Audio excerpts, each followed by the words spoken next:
ಐತಿಹಾಸಿಕ ಘಳಿಗೆ ಇದಾಗಿದೆ. 124.8 ಅಡಿ ಎತ್ತರವಿರುವಂತಹ ಶ್ರೀ ಕೃಷ್ಣರಾಜ ಸಾಗರ ಅಣೆಕಟ್ಟು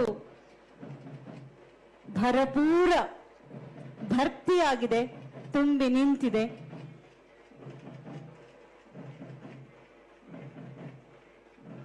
ಸದ್ಭಕ್ತಿಯಿಂದ ಪೂಜೆಯನ್ನ ಸಲ್ಲಿಸ್ತಾ ಇದ್ದಾರೆ ತಾಯಿ ಕಾವೇರಿಗೆ.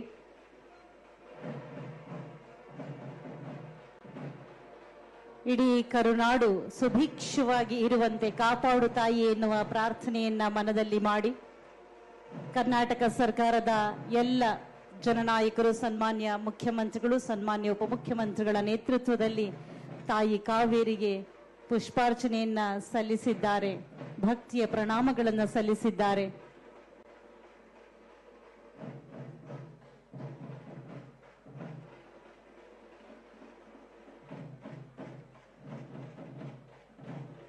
ನಾವು ಗೌರಿ ಹಬ್ಬದಲ್ಲಿ ಮನೆಯ ಹೆಣ್ಣು ಮಕ್ಕಳಿಗೆ ಬಾಗಿನವನ್ನ ಕೊಡ್ತೇವೆ.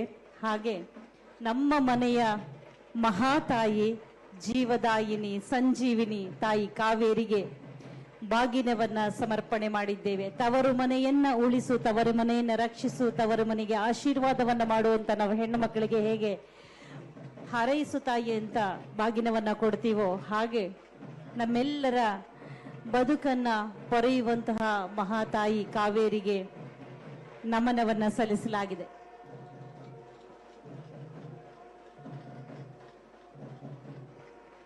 ರಂಗನಾಥನ ಯೋಗ ನಿದ್ರೆಗೆ ಮಂಗಳದ ದನಿಗೈಯುವಂತಹ ತಾಯಿ ಕಾವೇರಿಗೆ ಬಾಗಿನದ ಸಮರ್ಪಣೆಯಾಗುತ್ತಿದೆ. ಸನ್ಮಾನ್ಯ ಮುಖ್ಯಮಂತ್ರಿಗಳಾದ ಶ್ರೀ ಸಿದ್ದರಾಮಯ್ಯನವರು, ಸನ್ಮಾನ್ಯ ಉಪಮುಖ್ಯಮಂತ್ರಿಗಳಾದ ಶ್ರೀ ಡಿ.ಕೆ. ಶಿವಕುಮಾರ್ ಅವರ ಅಮೃತ ಹಸ್ತದಿಂದ ಜೊತೆಯಾಗಿದ್ದಾರೆ. ನಗುಮೊಗದಿಂದ ಜಿಲ್ಲಾ ಉಸ್ತುವಾರಿ ಸಚಿವರಾದಂತಹ ಶ್ರೀ ಎನ್ ಚಲುವರಾಯಸ್ವಾಮಿ ಅವರು, ಡಾಕ್ಟರ್ ಎಚ್ ಸಿ ಮಹದೇವಪ್ಪನವರು, ತನ್ವಿ ಸೇಠ್ ಅವರು, ಸನ್ಮಾನ್ಯ ಮುಖ್ಯಮಂತ್ರಿಗಳು ನಾಡಿಗಾಗಿ ಪ್ರಾರ್ಥನೆಯನ್ನ ಸಲ್ಲಿಸಿದ್ದಾರೆ. ಸನ್ಮಾನ್ಯ ಉಪಮುಖ್ಯಮಂತ್ರಿಗಳು ನಾಡಿಗೆ ಸಂಪದ್ಭರಿತವಾದಂತಹ, ನಾಡಿನ ಜನರಿಗೆ ಸಂಪದ್ಭರಿತವಾದಂತಹ ಬದುಕನ್ನ ಕೊಡು ಅನ್ನುವಂತ ಪ್ರಾರ್ಥನೆಯನ್ನ ಸಲ್ಲಿಸ್ತಾ ಇದ್ದಾರೆ. ನೀವಿಲ್ಲಿ ದೃಶ್ಯಾವಳಿಗಳಲ್ಲಿ ಕಾಣಬಹುದಾಗಿದೆ.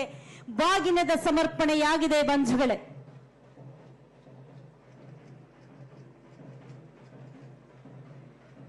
ಕರ್ನಾಟಕ ಸರ್ಕಾರ ಜಲಸಂಪನ್ಮೂಲ ಇಲಾಖೆ, ಕಾವೇರಿ ನೀರಾವರಿ ನಿಗಮ ನಿಯಮಿತ ಕೃಷ್ಣರಾಜ ಸಾಗರ ತುಂಬಿರುವಂತಹ ಈ ಅಮೃತ ಘಳಿಗೆಯಲ್ಲಿ ಸತ್ಪ್ರಾರ್ಥನೆಯೊಂದಿಗೆ ಸರ್ವರ ಬದುಕಿನ ಒಳಿತಿಗಾಗಿ ಮತ್ತೆ ಮತ್ತೆ ಪ್ರಾರ್ಥನೆಯನ್ನ ಸಲ್ಲಿಸಿ ಪೂಜೆಯನ್ನ ನೆರವೇರಿಸಿದ್ದಾರೆ.